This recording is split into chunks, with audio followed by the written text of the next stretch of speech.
അച്ഛനെക്കുറിച്ചുള്ള എന്റെ അന്വേഷണം അവസാന ഘട്ടത്തിലാ.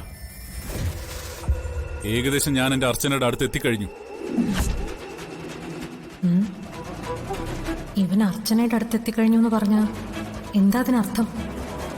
ഗോകുലിന്റെ വീട്ടിൽ അർച്ചനയുണ്ടെന്ന് ഇവൻ എന്തെങ്കിലും വിവരം കിട്ടിയിട്ടുണ്ടോ? നെല്ലിശ്ശേരിയുടെ സർവ്വ സ്വത്തുക്കളുടെ അവകാശം നിങ്ങൾ കൊടുക്കേണ്ടി വരുന്നത് അർച്ചനയുടെ കയ്യിലേക്കായിരിക്കും.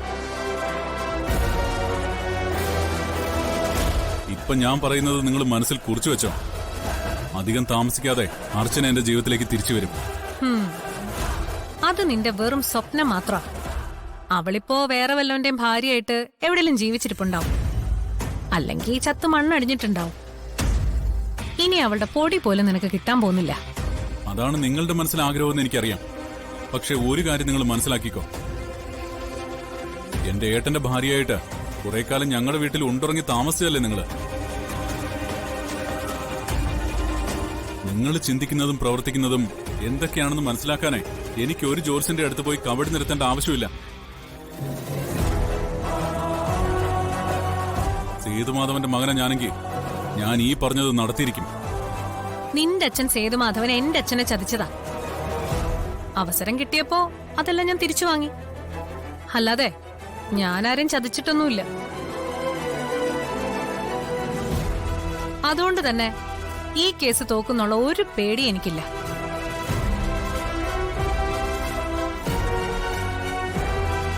നിന്റെ കൂടെയുള്ള ഈ വക്കീലിനെ കണ്ട് നീ അധികം അഹങ്കരിക്കണ്ട. ഇതിനേക്കാൾ വലിയ വക്കീലിനെ ഞാൻ കൊണ്ടുവരും. ഈ കേസ് ഞാൻ ജയിക്കുകയും ചെയ്യും. എന്നേക്കാൾ വലിയ ഏത് വക്കീലിനെ വേണമെങ്കിലും നിങ്ങൾക്ക് കൊണ്ടുവരാം. ഒരു സിറ്റിംഗിന് ലക്ഷങ്ങളും കോടികളും വാങ്ങുന്ന സുപ്രീം കോടതി അഡ്വക്കേറ്റ്സിനെ വരെ നിങ്ങൾക്ക് വിലക്കെടുക്കാം.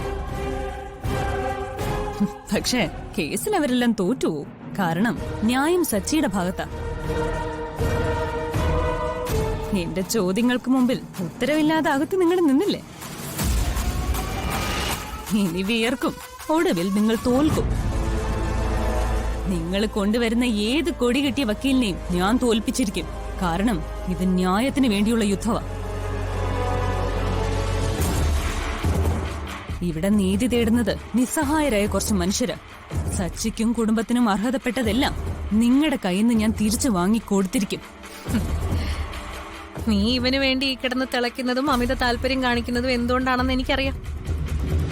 അർച്ചന തിരിച്ചു വന്നില്ലെങ്കിൽ അവളുടെ സ്ഥാനത്ത് നിനക്ക് കയറിയിരിക്കാമല്ലോ. രാവും പകലും ഇവന്റെ കൂടെ കറങ്ങി നടക്കുന്ന അതിനു വേണ്ടിയാണല്ലോ.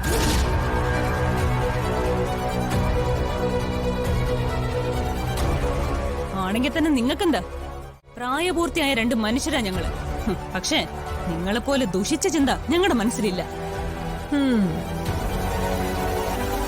ഞങ്ങള് നല്ല സുഹൃത്തുക്കളാ. സച്ചി ഇപ്പൊ പറഞ്ഞില്ലേ അർച്ചനയെ കണ്ടുപിടിക്കുമെന്ന്. അർച്ചനയെ കണ്ടുപിടിച്ച് സച്ചിയുടെ കയ്യിൽ ഏൽപ്പിക്കാൻ ഞാൻ മുന്നിൽ തന്നെ ഉണ്ടാവും. എന്റെ അച്ഛന് വേണ്ടി ഞാൻ നടത്തുന്ന ബലിതർപ്പണമാണ് ഈ കേസ്. തിരിച്ച് നെല്ലിശ്ശേരി വീട്ടിലേക്ക് കയറാൻ എന്റെ അച്ഛനില്ല, പക്ഷേ അർച്ചനയുണ്ടാവും. ഇതിലും വലിയ വെല്ലുവിളിയുടെ മുമ്പില് അവന്തിക തോറ്റിട്ടില്ല. പിന്നെയാണോ നിന്റെ മുമ്പിൽ തോക്കുന്നത്? നിന്നെ കൊണ്ട് കഴിയുമെങ്കിൽ ഈ പറഞ്ഞതൊക്കെ നീ ഒന്ന് ചെയ്തു കാണിക്കും. ഒരു കാര്യം ഞാൻ ഇപ്പോഴേ നിന്നോട് ഉറപ്പിച്ചു പറയാം. നീ എത്ര തപസ്സിരുന്നാലും അർച്ചന ഇനി നിന്റെ ജീവിതത്തിലേക്ക് തിരിച്ചു വരാൻ പോകുന്നില്ല. അവളെ നിനക്ക് ഒരിക്കലും കിട്ടില്ല. കൊണ്ടുവരും.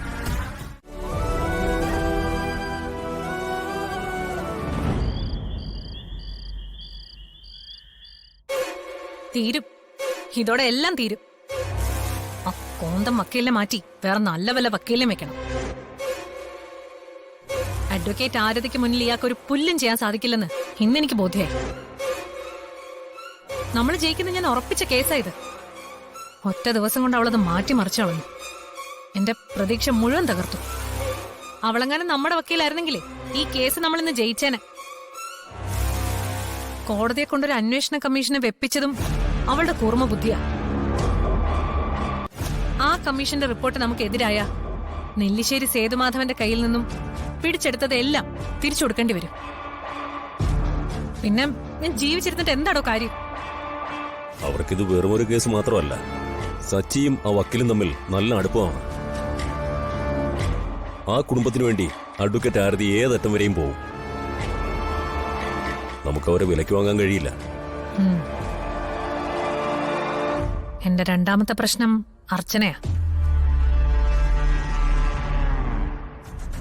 അവള് ഒരിക്കലും തിരിച്ചു വരില്ലെന്ന് ഞാൻ വിശ്വസിച്ചു.